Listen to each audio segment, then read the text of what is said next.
The prospect of owning a Bentley Continental, either as the two-door GT or the four-door Flying Spur, is a very tempting one. And take it from me as somebody who did buy one, a Flying Spur in particular, it does offer a lot to love, but there are definitely some things which I don't love so much about them. So I wanted to make this video to help out other potential owners from my experiences, and of course, for my fellow owners or former owners, be sure to drop your experiences, warnings, good points, bad points, all down below in the comments for other people to read as well. And if you're interested in checking out more videos like this, I've actually done this same kind of thing for my other cars, Quattroporte, Jag XKR, even V10 Touareg. So let's start off with a positive. The first one is obvious, but it goes from being knowing it on paper to really experiencing this cool aspect in practice. And that is the feel and the panache.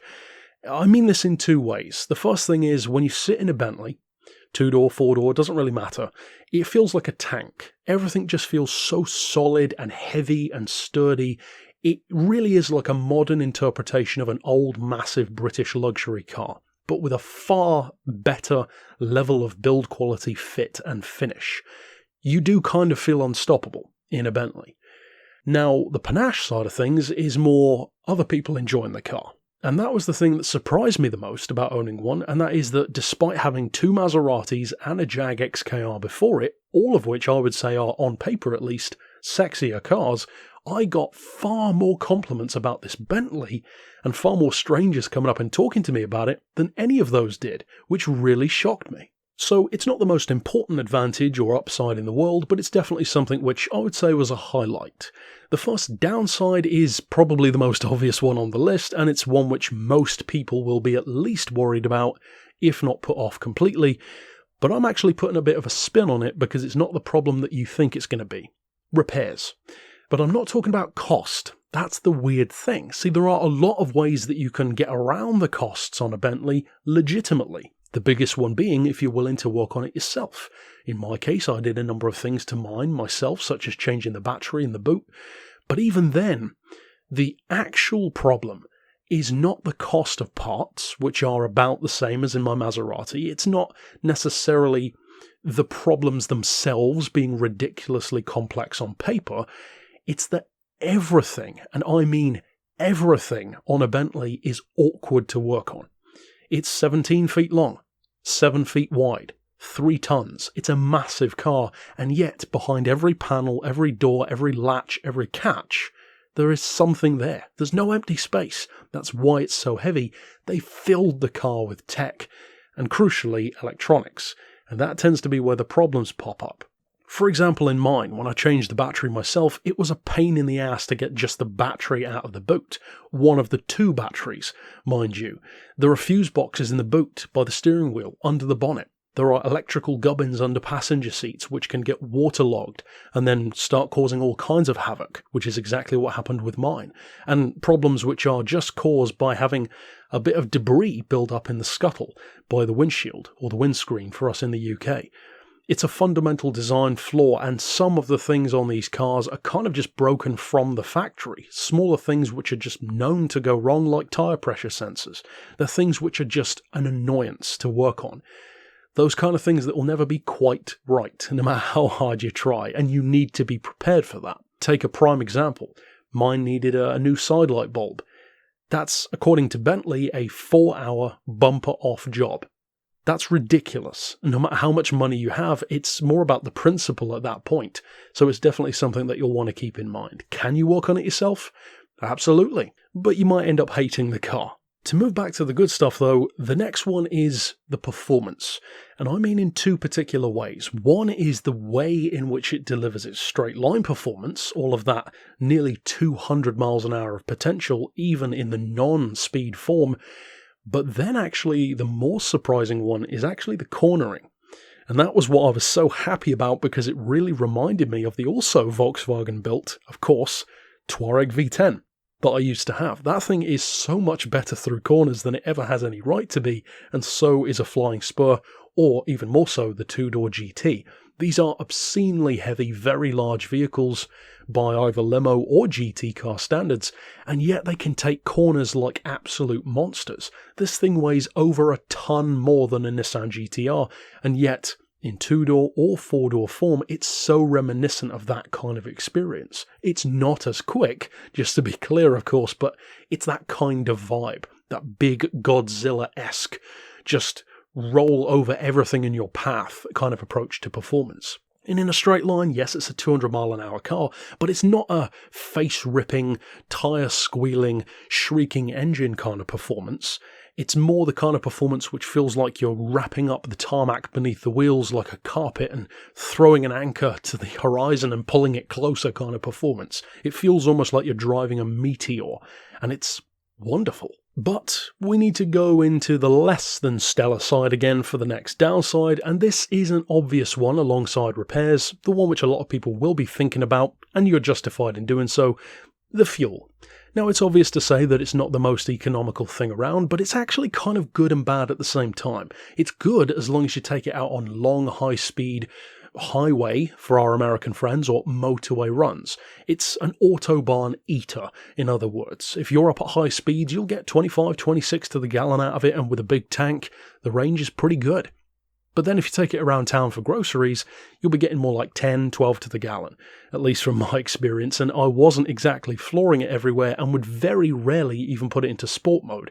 So yes, you may be aware that it uses a lot of fuel, but I can confirm it does indeed use a lot of fuel. The next good point, though, is another fairly obvious one, but especially in the case of the one which I chose, the, I would say, less attractive and certainly less popular four-door Flying Spur, which to this day I'm still glad that I bought over the two-door, for this exact reason: the sheer space. I mean, they are big and they are heavy, but at least you get the payoff of so much space. Now, with the two-door GT, or, the convertible version, the rear seats aren't quite as good, but for GT standards, they're really good. The main reason why I got rid of my old Jag XKR is because the rear seats were just useless, and the boot space, although it looked pretty good, did get full up pretty quick, even with just normal grocery shopping. In the case of a Bentley, the first time I opened the boot, it was amazing. It was like a throwback to some massive old 50s Cadillac, where you could fit about 17 bodies in the back. Then the rear seats, they're huge. It feels like a long wheelbase variation, even if you don't technically choose that. I was going to use mine as a wedding car for that exact reason, and don't even get me started on the driver's space, because of course it's never an issue. The headroom, legroom, width room, it's got more than enough for pretty much anyone. Next though, of course, we go back over to the negative side, and this one actually ties in once again to the repair side, but it's actually the other side of the coin. Except the problem with the Bentley is both sides of the coin are bad.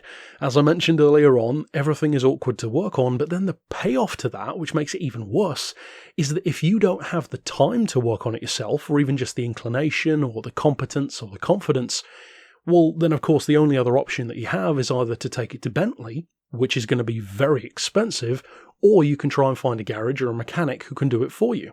Therein lies the problem, finding someone who's even willing to work on it. And then you have to worry about if someone seems too willing to work on it. Do they really know what they're doing? It's a fine line with the Bentley because yes, it uses a lot of Volkswagen tech. It shares parts with the Phaeton from Volkswagen, the A8 from Audi, and you can even plug VAGCOM in it to check the codes. Although as far as I've heard, it's not 100% accurate. So yes, there is a lot of carryover, but you need to know that the person who's working on it is both competent enough to do so, but also confident enough that they're not scared off. So in other words, it's just a potentially awkward car to keep in the best condition. Shifting back over though to the negative side for the final point, this one is actually, I would say, pretty crucial to the purchasing choice.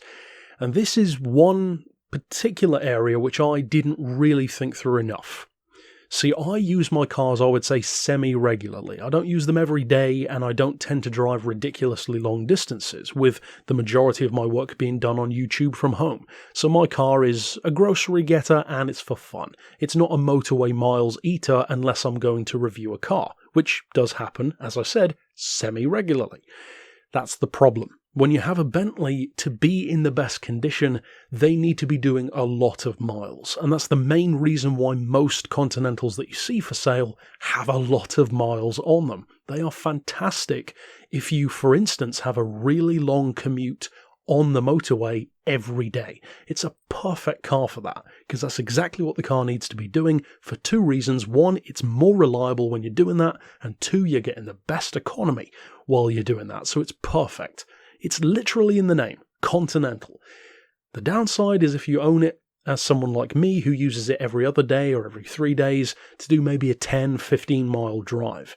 That's just not enough for the car, and it's not fair on the car. So if you're going to be doing low miles, I would actually recommend either not buying one at all or investing in ways to keep the car in good condition when you're not using it. For example, it's essential to have a garage, which unfortunately I don't, hence the water ingress issue. And secondly, you absolutely need a trickle charger for the battery, as pretty much any owner on the Bentley forums or clubs will attest to. So ultimately, that's it for my thoughts on my favourite points and my most hated points about my time owning a Flying Spur. I guess the ultimate question is, would I buy another Bentley again? Well, that's an interesting one, because if you'd have asked me back in 2019, 2020, would I ever buy another Quattroporte, I'd have said absolutely not. Yet fast forward to 2021 and I bought a second one, and I'm so glad that I did, because it was 1,000 times better. So maybe I will get another Bentley of some kind in the future. For the moment though, I would say I probably wouldn't get another one the same. Not only because of the disadvantages which I had, but also because it's just not really my style to go for the same car twice. So if I did ever get another Bentley, I think it would probably be if I had significantly more money to spend, and it would probably end up being something like a Bentayga, just to really shake it up. Ultimately though, that's it for my thoughts on owning one. I hope that this will benefit at least some of you. But until next time, I'll see you then, and for now, as always, thanks for watching.